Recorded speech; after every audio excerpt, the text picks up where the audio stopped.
It's bow time. Bojangles' new chicken rice bowl starts with dirty rice, topped with Cajun pintos, chicken, and cheese. How's that chicken rice bowl? It's bold from the bottom up. Get a fresh, hearty chicken rice bowl for a limited time. It's bow time.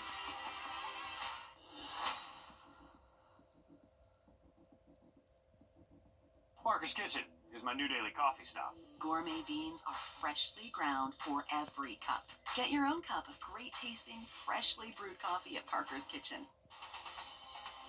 Live from Augusta, you're watching News 12 at 6 o'clock. Good evening and thanks for joining us. I'm Wrdw. And I'm Zaina Halliburton. 2 public hearings remain for the Columbia County Board of Education to opt out of the Homestead Exemption Act. This morning, board members met for the first time to discuss the district's plan moving forward. And your Hallie Turner is live for us in the newsroom with more. Hallie, you spoke to district officials and people who live in the community. What did they have to say and what have you learned? Well, today the BOE had their first of 3 meetings this week, and there are a lot of factors weighing in on both the homeowner and the school district, making this a difficult decision for everyone. Yasun Wilsey has lived right off Washington Road in Columbia County since 2001. We moved here after he and I both retired from the Army, and I said I'm done with the working. Like most retired homeowners, she's counting every dollar. Every time I go grocery shopping, I'm shocked. And she isn't the only one worrying how far her dollar will stretch when it comes to property taxes. There's nothing about people that are on fixed incomes that are having trouble paying and staying in their house. It's hard enough to buy a house, let alone once you get in one, to stay in one. More than 60% of Georgia voters said yes at the polls in November to opt in to the homestead exemption. It gives us stability. It gives us consistency. But the bill allows local governments, cities, and school boards to opt out, which is why the Board of Education says they're weighing all options. We get about 60% of our revenue from the state of Georgia, and then we get the other 40% from local taxes, mainly our millage rate. That 40% is really what we're talking about. The chief financial officer for the school district says if Columbia County doesn't opt out, they'll have to get the money some other way, like being forced to raise the millage rate, furlough or lay off teachers, or increase class sizes. It is a large impact to the school district, and so we just want to make sure that everybody understands what that impact could be, because this bill is going to be in place for 50 years, which is quite a long time. Homeowners like Yasun want school and government leaders to consider long-term impacts for everyone, and that requires every voice to be heard. We voted. This is what we want. We want you to honor our wishes. Now, the next meeting for the school board is tomorrow night at 6 o'clock, so if you can't make the meetings, they are live streamed, but they are not recorded. Leaders are encouraging you to show up and voice any and all concerns. All right, thanks, Hallie, for staying on top of that. Over in Richmond County, they're also holding more public hearings to opt out of the Homestead Exemption Act. Right now, the Richmond County Board of Education is holding its second public hearing. City leaders decided to wait until next month for their hearings. They'll be on February 4th, the 11th, and the 18th at the Robert Howard Community Center, Warren Road Community Center, and the Municipal Building. An Evans High School employee is now on administrative leave. Officials at the school received a report that the staff member had an inappropriate relationship with a former student. Columbia County School District says that they are currently investigating. They did not tell us who that employee is or what the time frame of that relationship was. We'll continue to follow this and bring you updates as we learn more. We're taking a live look now at a public information meeting in Aiken County about a bridge repair project on Sandbar Ferry Road. South Carolina's Department of Transportation is there to discuss the proposed project with community members. SCDOT will accept comments from the public on the project starting tomorrow until February 26th. Your Julius Evans will have more from this meeting coming up tonight on News 12 at 10 and 11 o'clock. Much more news ahead, but right now we're checking in with your First Alert Chief Meteorologist, Riley Ellen. Riley, we went from winter weather to rain, but now things should be warming up. It should, Zeta. We are really flip-flopping our weather pattern out there. So we're trading in the 20s and teens for morning temps in the 30s and 40s this week. And I think you're really going to enjoy our afternoon temperatures, actually getting above average most days this week. Start off the work week with a little wet weather. We do have a front passing through the region, so that's going to keep the chance maybe for sprinkles, some patches of mist around up until midnight tonight. But luckily, that big H, high pressure, that's moving in the next couple of days, bringing back sunshine tomorrow and keeping things nice and dry, at least through Thursday. Here's a current look at our radar. Still a few few showers battling across many of our southern counties, but those should be coming to an end as we get later into this evening. Current temps right now anywhere from the upper 40s to low 50s. Not really expecting these to go up or down all too much the next couple of hours, but as we head past midnight tonight, once that front gets a little bit further into the region, then we should be able to see our temperatures drop by daybreak tomorrow morning. You can see our temperature graph here, so pretty steady at least up until midnight, but once that main front starts to push in, we should see those temperatures get pretty chilly tomorrow morning, most likely staying above freezing with actual temps, but with the wind chill could feel like the upper 20s and low 30s, so still going to need the jacket early into the day. A much nicer afternoon. Those highs will be getting close to 60 out there tomorrow. Warmer the rest of the week. We'll have a look at that in just about 10 minutes. Thanks, Riley. A 17-year-old is under arrest after deputies say he stabbed his mother multiple times with an 8-inch knife. Deputies say Davion Pinkston stabbed his mother in different parts of her body, including her right eye and the back of her head. A witness says Pinkston was convinced by a maintenance worker to put the knife down. The victim was taken to the hospital once authorities arrived on scene. Pinkston is charged with aggravated assault, cruelty to children in the first degree, and possession of a knife during the commission of a crime. Richmond County deputies arrested this man after victims say he kept several people stuck in a home at gunpoint. Victims say on January 19th, 44-year-old Tyrone Cooper attacked multiple people throughout the night on January 18th and into the next morning. Deputies detained Cooper once he left the home after 2 victims escaped. Cooper is charged with kidnapping, battery, false imprisonment, and more. A 17-year-old is charged with aggravated assault and more after deputies say he hit a man in the head with a gun trying to break up a fight. Officials say Kendrell McLeod was one of about 10 juveniles involved in a fight. When a man tried to break up the fight, one of the juveniles pulled out a gun and hit him on the head. The victim was then taken to a hospital. Richmond County deputies are looking for a Chevrolet SUV after a deadly hit and run. Officials say 65-year-old Dwayne Rutledge was driving a moped at 13th Avenue and Martin Luther King Boulevard when he was hit from behind last night. Rutledge was taken to a hospital where he died later this morning. Investigators say the SUV should have front damage on it. If you have any information, call the Richmond County Sheriff's Office. You can remain anonymous. And 2 people that died in a crash in Saluda County have been identified. Saluda County coroner says both drivers, 22-year-old Jay Sean Howard and 22-year-old Augustin Insaldo Martinez, died after crashing. Officials say one car was driving north on Johnston Highway, the other going south when they collided at JDM Road Sunday night. 2 passengers in one of the cars were taken to a hospital for their injuries. South Carolina Highway Patrol and the Saluda County Coroner's Office are investigating. Well, the Masters is getting closer, but the time to rent out your house is now. And after Hurricane Helene, homeowners across the CSRA are racing to finish up any repairs to their homes. Your Audrey Dickerber is live in our studio and spoke to 2 home rental companies here about how this year will look. Audrey, what they say? Well, when you drive around the CSRA, you still see this city trying to recover and prepare for its biggest week of the year. It's only a few months away. But despite what the city still looks like today, rental companies say they're doing everything they can to work with homeowners to make sure their homes are ready to go for patrons come April. It's the one week everyone wants to be in Augusta. People will always come to the Masters. No ticket will ever go unused. With the tournament only a few months away, everyone is trying to prepare. We have had some homeowners that are just overwhelmed with trying to get their home ready for Masters because they're dealing with roofs that are, have holes in them and the debris and all the outdoor structures are damaged. Homeowners, rental companies, and contractors having a long to-do list before April. We all have to just accept that. The scenery will be different in backyards. Houses that have privacy might not have that anymore. Changing the criteria for the outside of homes and asking for patience from golf patrons this spring. I've already prepared some of our clients that there might be some houses that have patches on their roofs. That's not going to affect the patrons' comfort. That won't affect their ability to watch the tournament. But they're still doing everything they can to make sure their homes are ready. Our greatest concern is that come March, there's going to be homeowners calling and saying, oops, I thought my contractor would be ready and they're not going to be ready, so we have to refund the money. Even if some homes aren't ready, others are stepping up to rent that have never done it before, even as far out as Aiken and Lake Oconee. We do have some people registering saying, I know there's a lot of houses out there damaged. We have never rented before, and now we think this could be our opportunity to get in there. But even though the way the city looks might be different, the community and hospitality are still the same. It's a true testament to Georgia and Augusta, and everyone wants to be very hospitable. That's why they call it Southern hospitality. They're excited to get their homes ready and have something to look forward to.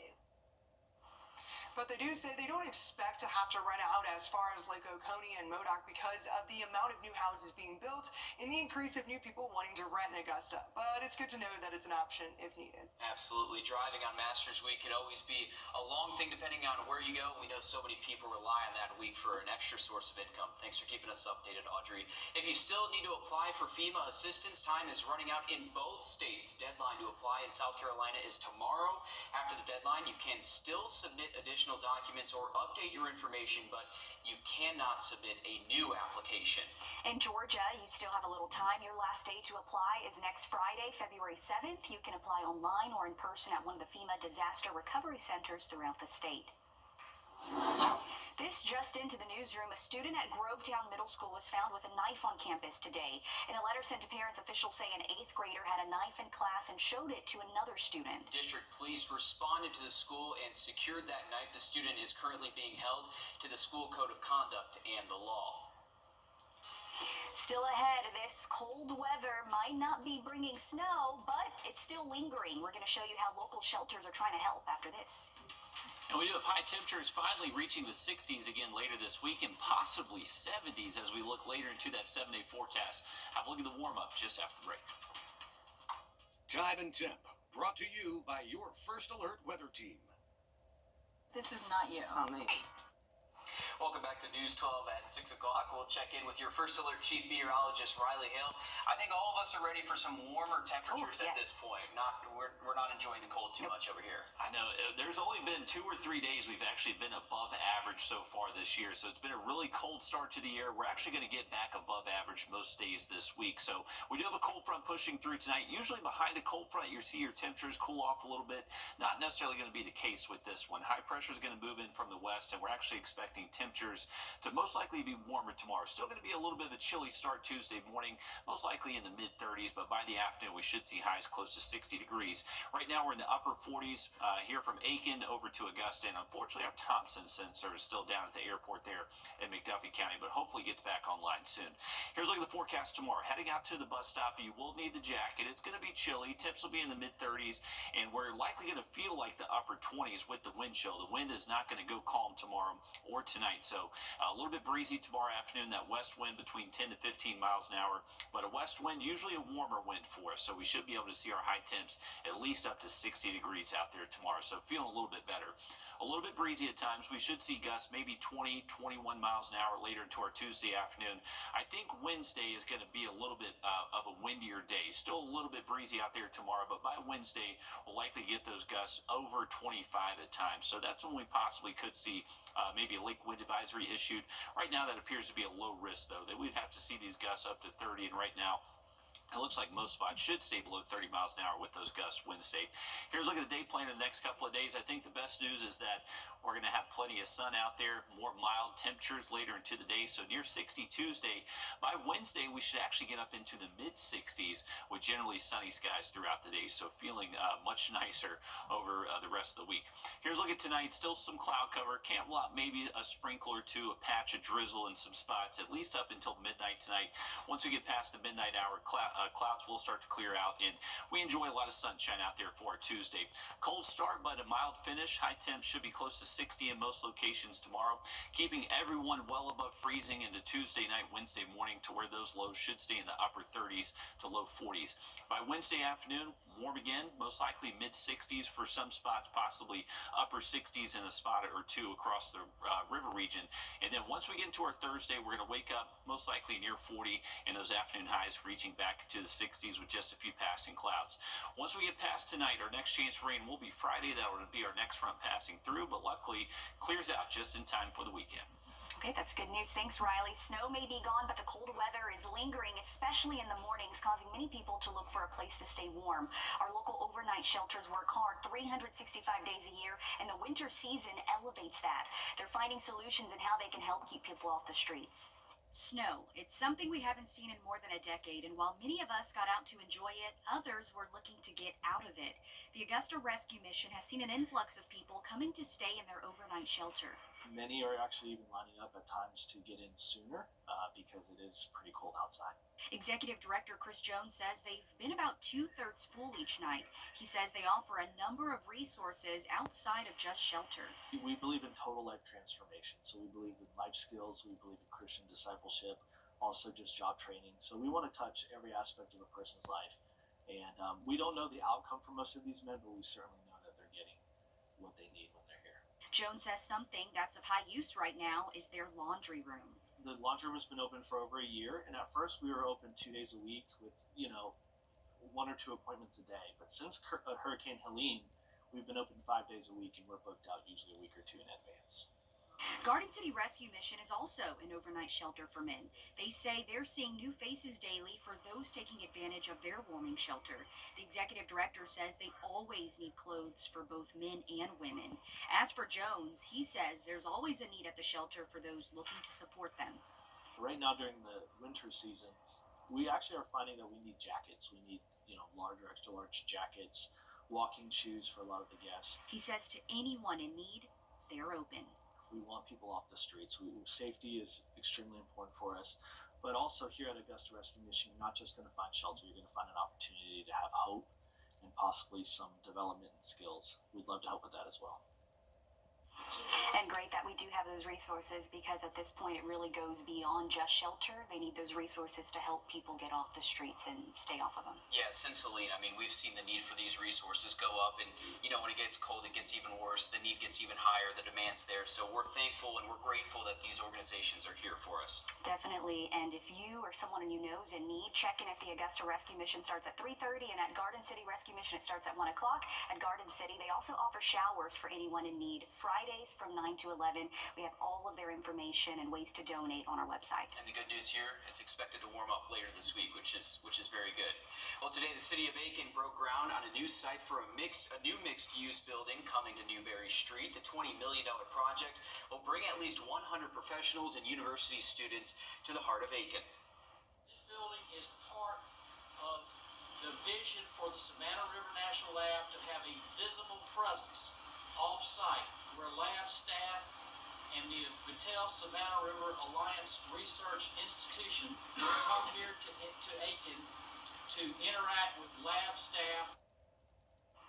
The new building will be used for visiting scientists, conferences, and office work. Right now, officials say the target move-in is summer of 2026 with an opening in the fall of that year. We're back after this break. First Alert Radar, powered by Jim Hudson Automotive Group. I'm Chip Lewis with 64 Insurance Group. You've probably seen some of our goofy commercials, but I can promise you, we take Medicare very serious. I'd like to prove that to you. Please join me in a live Zoom webinar where I'll break down all aspects of Medicare in a way that's easy to understand. I promise you'll walk away feeling confident and prepared to take the next step on your Medicare journey. The webinar is completely free to join and easy to sign up by visiting our website, u64.com. Accidents have service you expect, commemorating life affordably. Fairhaven Funeral Home and Cremation Service. Well, breaking news, a 59-year-old man in McDuffie County was found this morning outside his home, beaten, tied up, and gagged. Officials say the victim believes it was 4 people wearing all black that attacked him. The McDuffie County Sheriff's Office says the GBI is assisting in this investigation. Of course, we'll keep you updated as we learn more. Unless state law changes, South Carolinians will have to travel to another state if they want to buy vehicles from Scout Motors made just outside Columbia when they start rolling out. And if you recall, the state agreed to give Scout Motors more than $1 billion in taxpayer-funded incentives to build its $2 billion plant in Richland County. But existing state laws prohibits manufacturers from selling vehicles directly to consumers, requiring they go through a dealership. Scout Motors is asking lawmakers to pass a new bipartisan bill that would allow direct sales for electric vehicle manufacturers who haven't had a contract with a franchise dealer in South Carolina in the last decade. That would include Scout Motors, along with other EV companies like Tesla and Rivian, who don't have contracts with dealers in the state. The bill does not do is harm franchise dealers in any way. Franchise dealers that have contracts with their manufacturers could continue selling, could continue doing business as they always have. We reached out to the South Carolina Automobile Dealers Association, but haven't been able to get their response to this bill, though auto dealers generally have opposed direct sales efforts. On Your Sideline, sponsored by Chandler Law Firm. An Augusta native is going to the Super Bowl. Kansas City Chiefs quarterback Jalen Watson had a combined 2 solo tackles and 1 assisted tackle last night against the Buffalo Bills in the AFC Championship game. Before making it to the NFL, Watson attended Laney High School and Curtis Baptist High School right here in Augusta. Watson will be heading to New Orleans soon to face off against the Philadelphia Eagles in Super Bowl 59 in just under 2 weeks. Well, South Carolina's women's basketball team will be without their DJ the next time they play at home. DJ T.O. is suspended 1 game by the university's athletic department after playing a song by the late father of an opposing player on LSU. The athletic department says the DJ's actions were disrespectful to LSU and their program and their fans as well. South Carolina's women's basketball tips off in just over 30 minutes at the University of Tennessee. Riley? All right, thank you for that. Well, we're looking at a 3-degree guarantee brought to you by Tub Doctor. Our forecast 48, actual high did get up to 50 just briefly. It was only 5 minutes, so 48 most of this afternoon. Still good enough for the 3-degree guarantee, so another $50 heading to Prepare for Babies. Have another look at that 7-day forecast just after the break. First Alert Radar, powered by Jim Hudson Automotive Group. Accidents can happen. Foyt Associates. Welcome back, folks. If you have thought it's been a very cold start to 2025 here in Augusta or anywhere in the CSRA, you would be correct. This is a look at our calendar of our high temperatures so far in Augusta. We ended off the year in 2024 at 72 degrees on the 31st of December.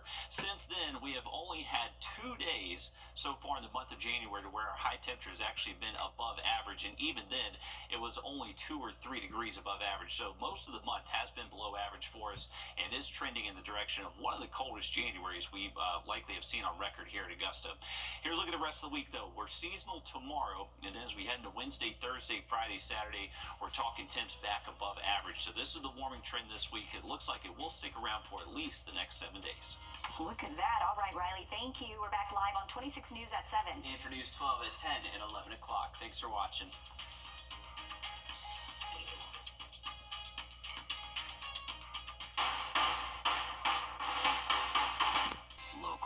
Let's connect today. GDMAugusta.com.